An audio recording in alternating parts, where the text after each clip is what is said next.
Good morning. Valfrania here. I hope you're having a good day.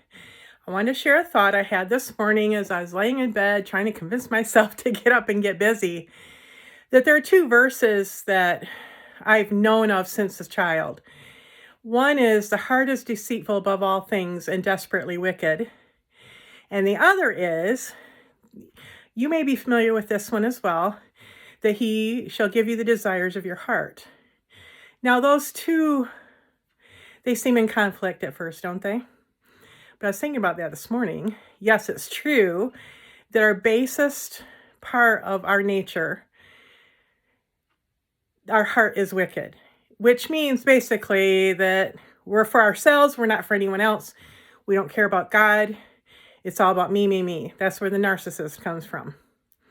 But if we have a heart for God, if we accept Christ into our life, we use different terms. We become believers, we get saved. Basically, if we put God as the Lord of our life, that he will give us the desires of our heart. That doesn't mean that whatever is in this wicked heart, he's going to give us. No, he cleans the heart. He lives in your heart. You become a person that has a heart for God. He will place the proper desires in our heart. We will no longer have that wicked desire to serve selves, although we do have to fight it, don't we, often?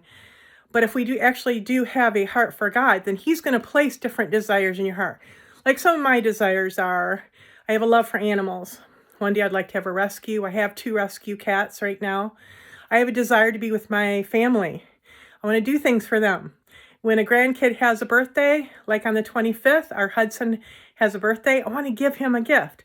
I want to tell him I appreciate him. I love my kids. We had 15 kids, 13 special needs adopted, came in all different varieties. God planted that desire in our hearts to find kids that didn't have parents, didn't have a family. Lots of different desires. When God lives in your heart, when God controls your heart, you can have lots of really good desires, right? Like my desire to serve my furniture flipping community. I want to help entrepreneurs build a business to get that creativity out, right? The creativity in my heart was placed there by God. I love to create. And when I do create, when I paint my furniture, when I take a ragged piece and make it better and make it all beautiful, turn it into furniture art, that's a desire of mine to bring that creativity out. Now, where am I going with this? Well, recently we had a friend pass away, a good friend, just 2 days ago, actually, on Saturday. And back before he found out he had cancer, he decided that he wanted to work on the church music. So he actually led music one Sunday. Then he was diagnosed, and then he just continued, working with the ministry, and then he just passed away. He never realized his desire in this church. Now, in other churches he had, but in this church where we attend now, he wasn't able to take over the music ministry. Now, let me tie that in with something I just heard recently. I just finished up a 3-day conference about, basically it was just a marketing conference because I want to learn more to teach you more and to be a better marketer myself. And there was a guy that gave his testimonial that he used to travel with a band. Then he found the love of his life, started having kids, and people kept telling him, you need to go get a regular job. Stop traveling the country with the band. And he said, well, I knew that was true, so I quit the band. But then he started up a business that had to do with music, that he's teaching music now online. And he said one of the things that really convinced him to continue with his music, because that was his passion, was that someone told him, don't let the music die with you or die inside you, which you can take 2 meanings from that. One could be that you just quit music altogether and it would just die. You wouldn't have that happiness of soul by sharing your music when that's your passion. Or if he were to get older and not ever do anything more with his music, it would die with him. Which is kind of the same thing that happened with our friend. Now, he was a believer. He passed away peacefully, knowing that God was in charge. So what a blessing his testimony was. But at a fairly young age, he's at least 10 years younger than us. maybe a little bit younger, he wasn't able to realize his dream of taking over the music at our church. His music died with him. Now, one day we're all going to die, right? I'm 65, so I'm probably a whole lot closer than some of you. But I want to make sure my creativity does not die with me. I have creativity in myself, and God gave it to me. Yes, my heart was wicked. God took over my heart and then implanted some desires in my heart. And one of them was to serve people, to help teach people, to encourage people, to not let the creativity die. Let's make another reference here. I come from a long line of wives and moms, most of you too, and we've spent our entire life serving our family, serving others. There were many, many years we could not use our creativity, correct? Other than in creative lunches for our kids to take to school, or creative ways to save a buck and, go garage sailing and find the pretties and the clothes and everything that we needed at a real cheap rate. I would say that's a good share of us, right? Not too many of us were rich when we were raising our families.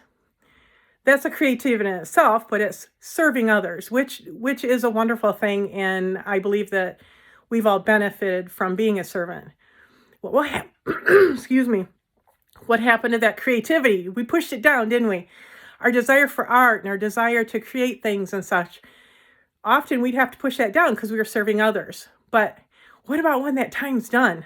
Or what about in our quiet time or our downtime? Do you have any downtime? I know I didn't have much downtime because we raised 15 kids, so I seldom had downtime. So all my creativity was used to help others, which is a good thing. I don't want to downplay that.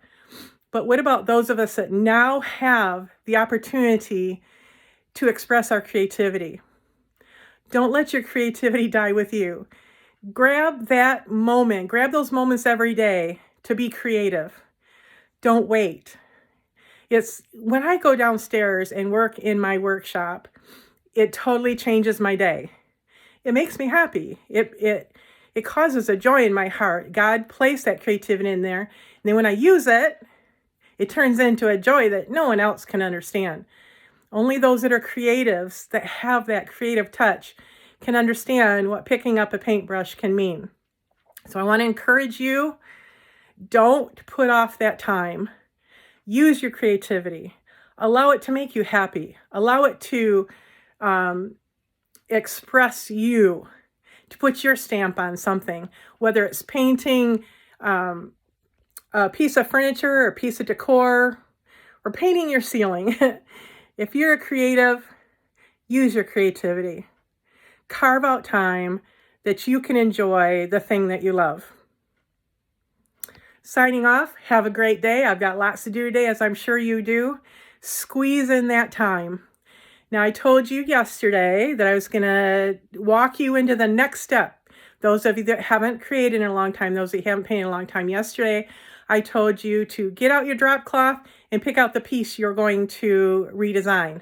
Today, pull out the tools that you need to fix that piece and lay them down next to the piece.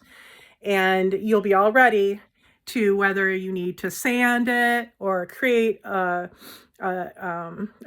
fix a drawer that's squeaking, or sand off the top, or if you need to prime it, or anything you need to do for that prep to get that piece ready, pull out those tools and set them next to the piece. And you'll be ready for the next time you have time. Have a great day.